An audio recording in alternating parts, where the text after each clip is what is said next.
Namo tassa bhagavato arahato samma sambuddhassa. Namo tassa bhagavato arahato samma sambuddhassa. Namo tassa bhagavato arahato samma sambuddhassa. Buddhaṃ Dhammāṃ Saṅghāṃ namasami.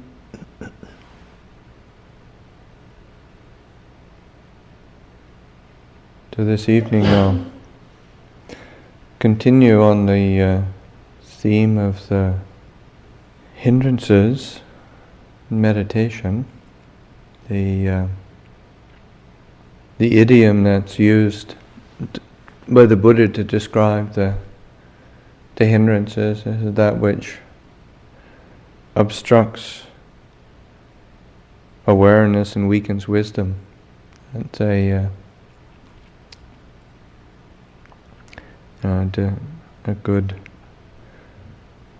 good description of the things that the Buddha calls the hindrances.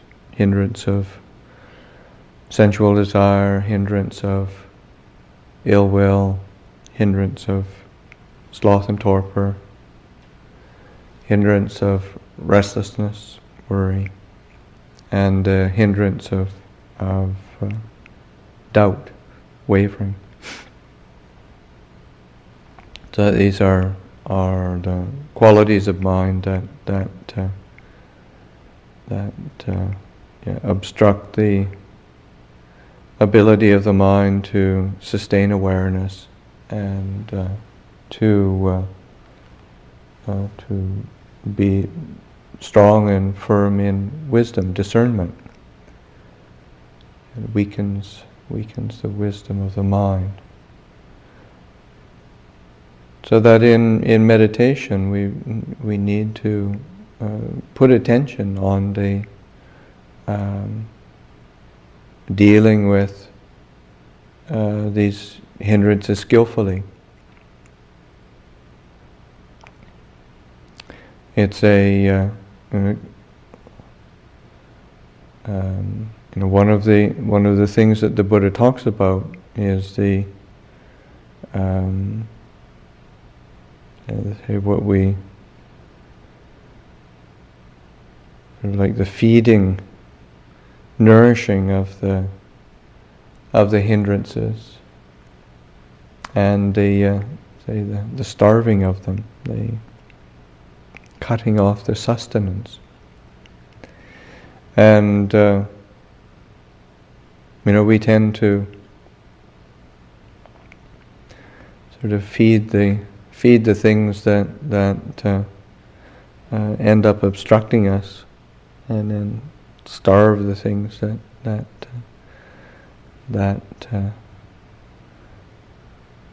we should be giving nourishment to, like this, starving the factors of enlightenment. So it's tending to what we're feeding, how we're nourishing.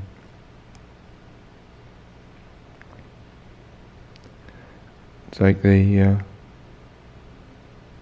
keep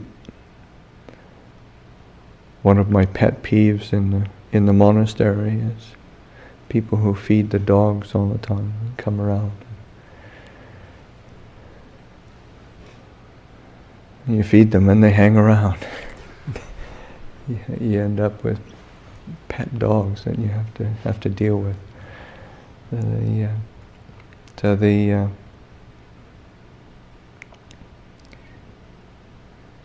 And you end up with dogs howling and barking at everybody who comes in the monastery. That just don't feed the dogs. Just let them go. And if you don't feed them, they won't hang around.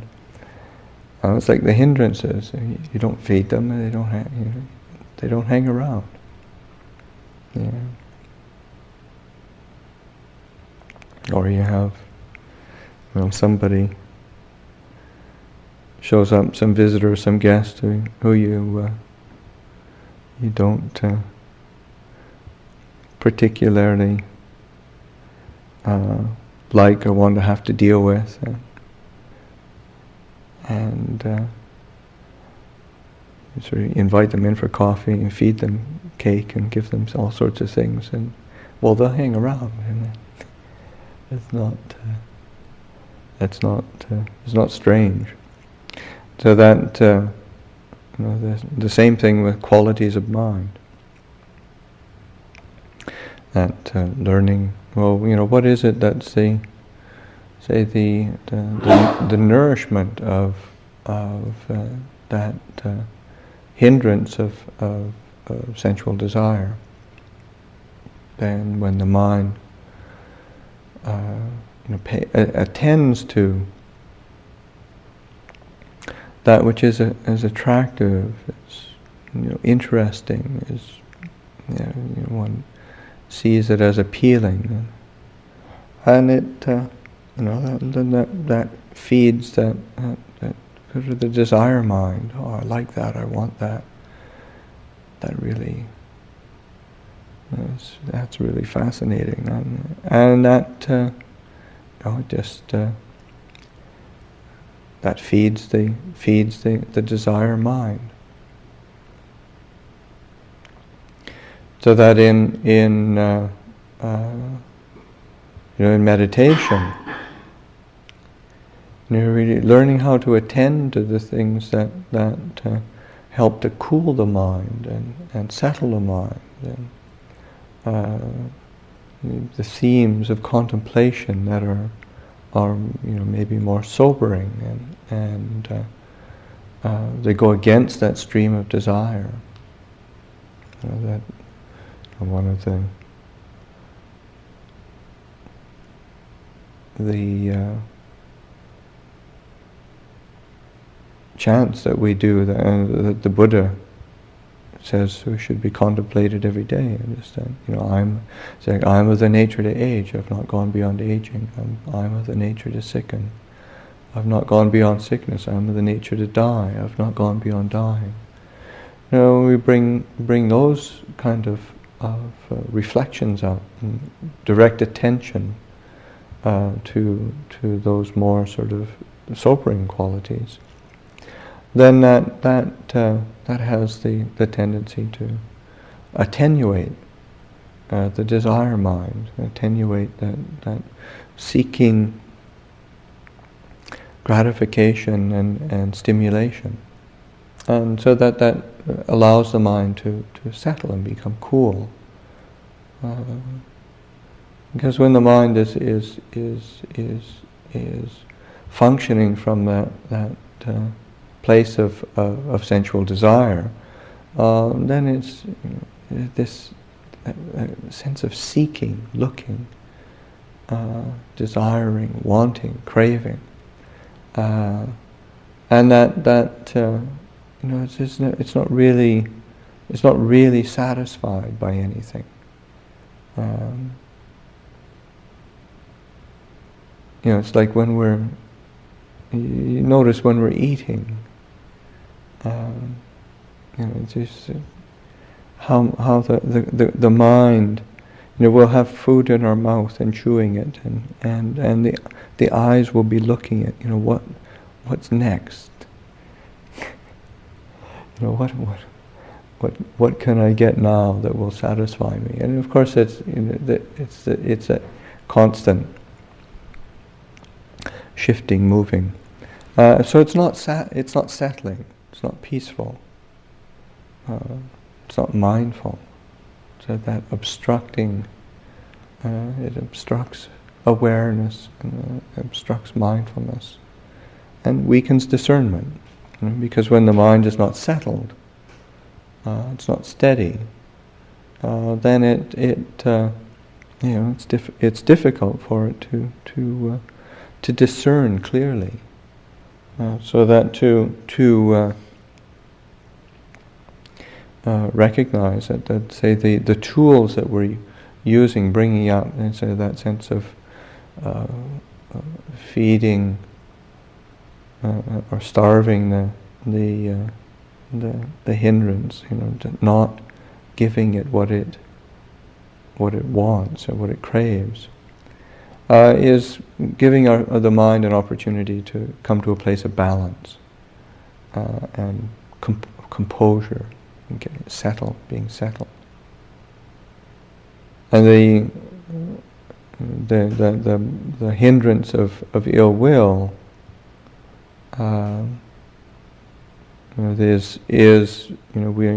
we feed it, nourish it by attending to those things that bring up sort of resistance and that we say we bump up against, we don't like. It's there that we feel obstructed by, and then that sort of moves into irritation, aversion, ill will, anger. So that to recognize, and then so that to be turning attention to the things that are that nourish the sense of sort of acceptance or a softness, a gentleness, and so that the qualities of loving kindness, of compassion, of sympathetic joy, of equanimity. These are the qualities of mind that are there's not that sense of there's a quality of acceptance. There's not that sense of aversion, irritation, that sense of resistance, not wanting, or pushing up against something. It's more of an inclusive quality. It's bringing in, a gathering in, and that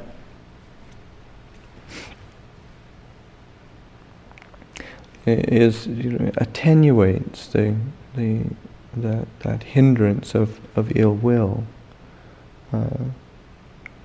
So that there's these different ways to hold the mind, depending on the sort of the predominant mood of the mind. So that if the if the mood of the mind is one of desire, and the hindrance of desire, sensual desires coming up, then you actually you put up resistance. You turn attention to something that is sort of blocking the flow of desire.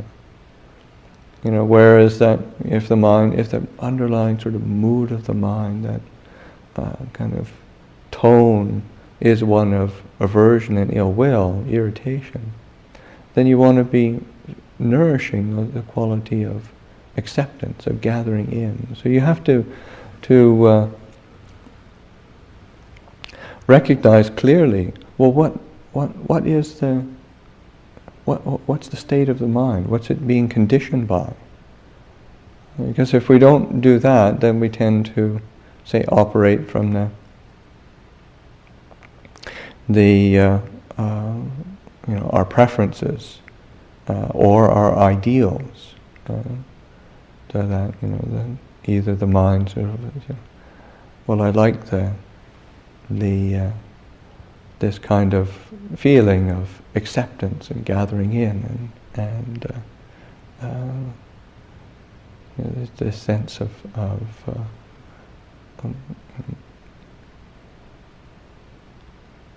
warmth, appreciation. But then, if the mind keeps going to sensuality, then it gets trapped in that. It gets caught by it.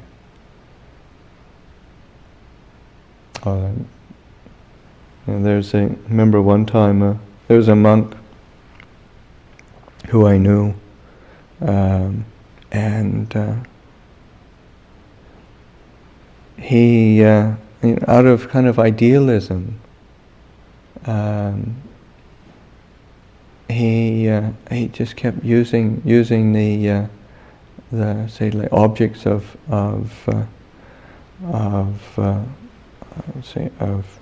unattractedness and the contemplations of the body, contemplations of death, and is just getting more and more morbid, and he by nature he was an aversive type. He was very sharp, aversive, abrasive, and it made him even more so. And he really he just thought that say contemplations and cultivation of the nourishing of loving kindness and compassion was really for, wasn't for him. That was really what should have been cultivated. And so that's what one's attending to is that which really supports and nourishes wisdom and awareness, those bright qualities of mind, when the mind is able to be attentive and steady. So that this understanding, using our time in meditation to really contemplate, well, what is the conditioning factor in the mind? What's pushing the mind into its either wholesome states of mind or that which are unskillful, unwholesome. Trying to understand the underlying hindrance or the strength that we should be cultivating. So that those cultivation of the say of loving kindness, of compassion, or in the same way with the hindrance of sloth and torpor. That when the mind turns to dullness or to kind of lassitude, to sort of that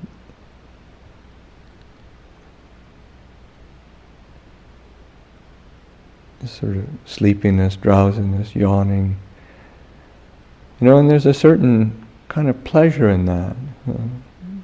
I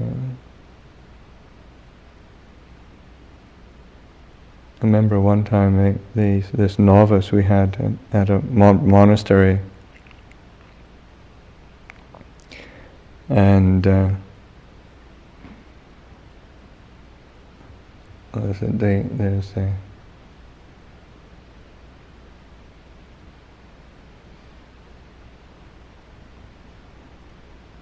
there's a saying that from the Dhammapada.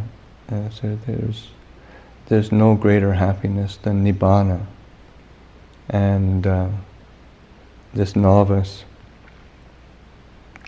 was supposed to be helping out at one of at the abbot's kuti, cleaning up and taking water out there, and so he made it out there and sort of did a few little odds and ends, and there was another novice with them, and they ended up just sort of falling asleep underneath the abbot's kuti,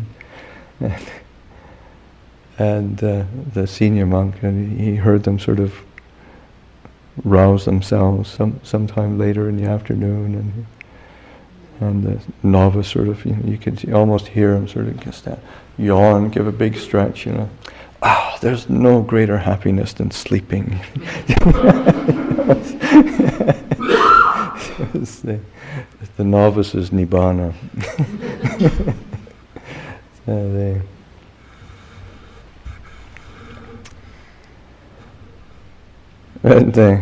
Buddha says that's a hindrance. And so how do we, bring attention to exertion, to putting forth effort, bringing up energy, brightening the mind through energetic states sustaining attention, because it takes energy.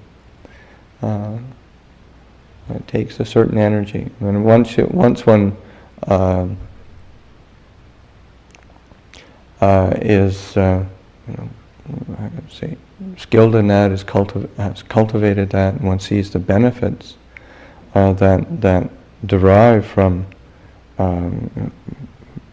bringing up energy, then it and sort of going against and say not nourishing sloth and torpor, then it becomes quite natural. But it takes some time to recognize, because there's that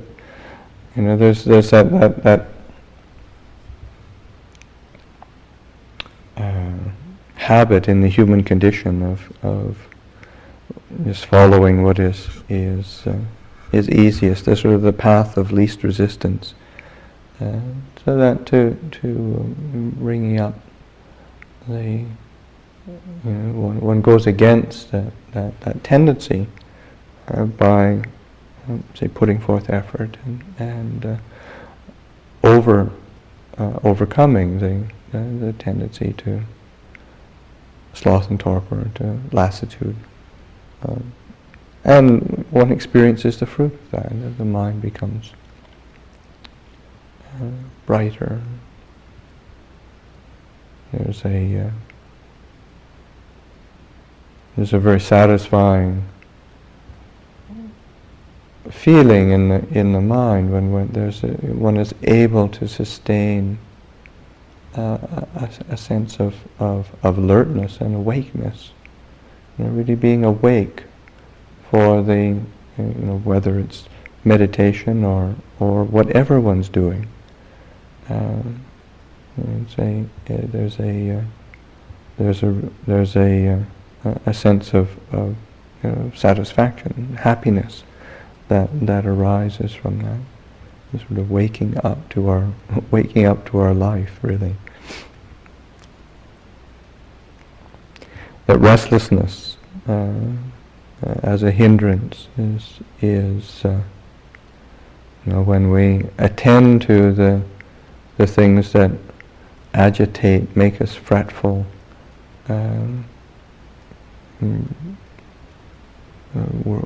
tend to worry about things, then there's this sort of restless sort of energy enters into the mind, and that really does really obstructs mindfulness awareness, weakens discernment, weakens wisdom,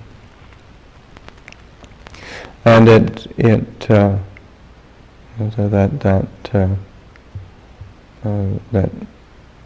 not feeding the mind in that way with what can go wrong, what am I missing, what is problematic, because there's this restlessness that goes into the mind all the time.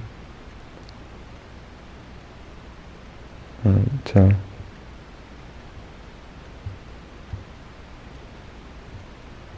it's like the story I like to tell of Winnie the Pooh, the Pooh and Piglet walking through the 5-acre wood, and